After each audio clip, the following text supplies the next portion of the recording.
Good morning, gang. Happy Sunday morning. All right, we think we'll do some good news today. Be just a good thing for a Sunday. Last night I was talking to everybody a little bit about Clapper and Brennan, James Clapper and John Brennan, former Director of National Intelligence and the head of the CIA under Obama, putting out a threat assessment for Department of Homeland Security, claiming that the people that are most likely to be domestic terrorists are Trump supporters, veterans, and religious people.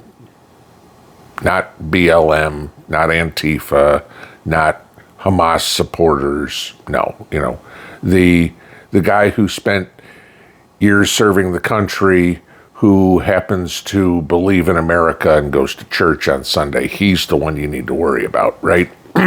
Yeah. We all know it's bullshit. And fortunately, a lot of other people are starting to wake up. I mean, seriously, a lot of other people. For years, the prepper community has always been smaller, okay?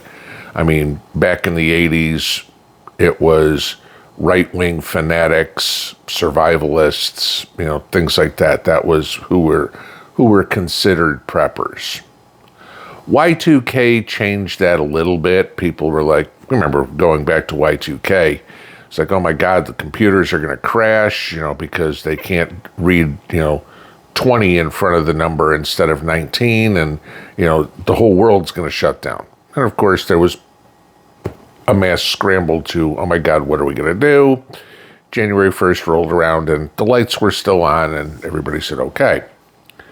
Then, of course, we had the economic collapse under Obama and the Bush, but basically still engineered by the left, which is that, if you want to think that what's going on now is a new phenomenon, no, this has been an attempt by globalists and liberals for a couple of decades now to destroy the American economy. And for good reason, it doesn't always work because the American people are resilient, okay? Some of the worldwide people, but if you've got to talk about resilient people, I'm going to say a good section of the United States would lead the way. And we made it through that with crazy monetary policy and, all the, gee, look, we're fixing the problem, and you were the one that created it in the first place. Kind of like Joe saying, look what he's done for inflation. Joe, you drove it up. And of course, getting it to come back down, you can't take credit for fixing a problem that you created. Okay, it doesn't work that way. But so as things continue to get worse, because personal belief, we never came out of the 2008-2009 or 2008-2009 recession. Okay, it's all been smoke and mirrors and Band-Aids, and cheap money was not the solution. It made things look better for a while, but we've doubled the national debt since then. Okay, just to give you that as an idea. So no, we're getting worse and worse and worse. But more and more people are realizing now that the system's FUBAR. I read an article this morning. I don't know how many of you guys follow Michael Snyder. I do find him quite an interesting read and with some good points that he makes. So he was recently at a prepper show, like a gun show or something like this, okay? Talking to people and noticing the booths that were set up and the cross-section of people that were at this show. It wasn't white nationalists. It wasn't survivalists. It was normal, everyday Joes. Gay and straight, black and white, blue collar and white collar, whole nine yards. It's now estimated that roughly 20 million Americans are preppers. You go back only a few years and that was 5 million. That's a good thing. That's 20 million people, which unfortunately still isn't even 10% of the country, have decided to take control of their own lives, to get away from the system or make themselves less reliant on the system. So when the system collapses, which we all know it's going to, it has to. You can't be this far in debt and have crime running like it is and be invaded like we are and the system keep running smoothly. Something will happen. None of us know what. None of us know if it's going to be a war or an economic crash. That's still my belief, okay? But something's going to happen. And 20 million people, it's a significant amount of people, have made plans to have their self-sufficiency. Now, what level they're at is a different animal, okay? According to Michael Snyder, about 250,000 people have decided to adopt a completely off-grid lifestyle. Now, some of us are closer to that, some of us are further from that. Kind of hard to live an off-grid lifestyle when you live in a metropolitan area, or an apartment or something, okay? Getting out, owning some land, sure, okay? But we all still have internet, okay? So none of us are off-grid. If you're watching this video, you're not off-grid. You still have internet, okay? Or you have electricity coming from the municipality, whatever it would be. But we get closer and closer. We're less reliant on the grocery stores. We're growing our own food. We're storing our own food. Even if you bought the stuff from the store, you went and bought your sugar or your flour or your spaghetti noodles or whatever, you're putting it away. So in the future, when the store isn't there, you're okay. You can still eat, okay? We're raising our own livestock. We're growing our own food, okay? That's another step towards self-sufficiency, and more people are doing that. Whether or not you have figured out ways for alternative power, be it solar, be it wind, whether you put a Generac in, storing gasoline, however your solution has been for you. Coming up with your own forms of heat.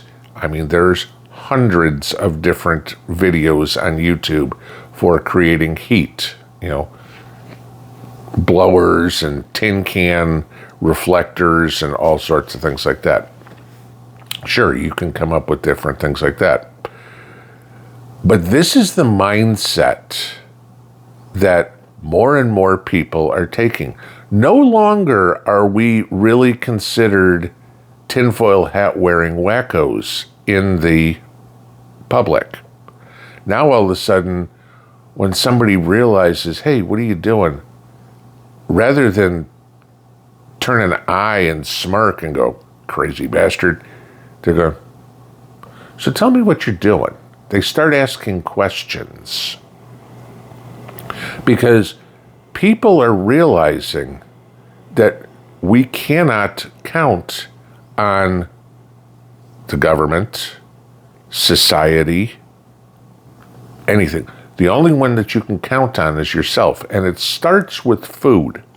This is where I'd say 99% of people who adopt a prepping lifestyle have the epiphany. Oh my God, I've got to get more food. I've got to store food. The other 1% is probably like, gee, I'll buy a gun and I'll take anything I want.